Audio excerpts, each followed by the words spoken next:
علی جون 60 کیلو و 90 کیلو خدا برور تک علی جون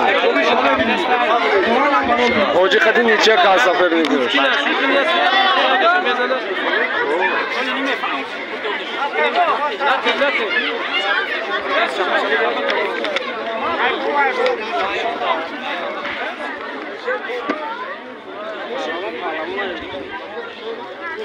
رانگز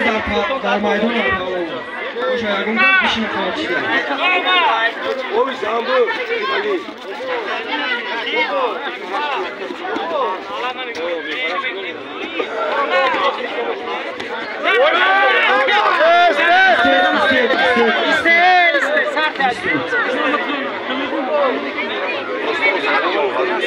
علی جون مزان امیر زال بانو میتا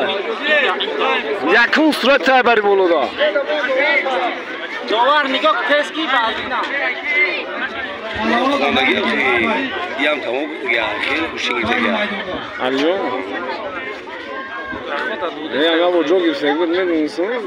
دیگه نیست تو خیز استعمال حالی که خیره میرو خیلی خیلی کامون بیاگم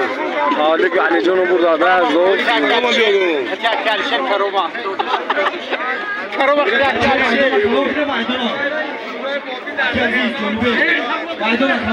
خیلی همزه منده چرا غیرت کرد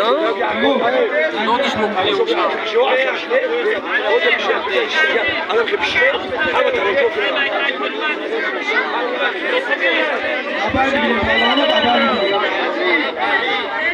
علی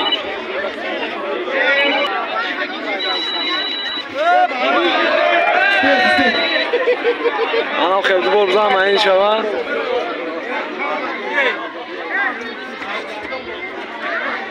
وعلیکم باینده باینده باینده میشه سوزی حرمت کدا امی فایزو بود آمجا چلوک ناوزی آمجا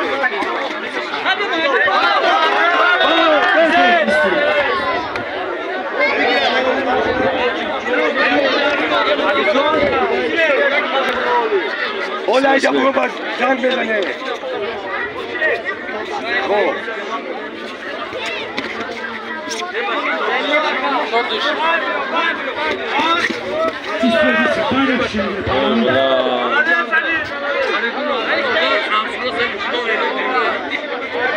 علی جون هم دیده است دیگه چیشکی شلو اومده سر باینده باینده باینده باینده کچیم دیگه خیلی پارامون هم که باشیم محمد رو پیشده داست حبیب بیا در میدان بچین قدر خوشمند ایشون مرحمت در میدان بچین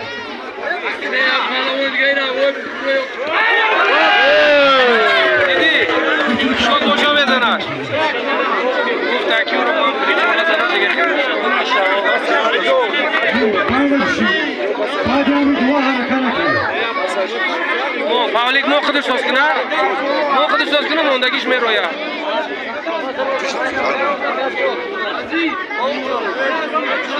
نه ندارو بیر فایل بشیدیم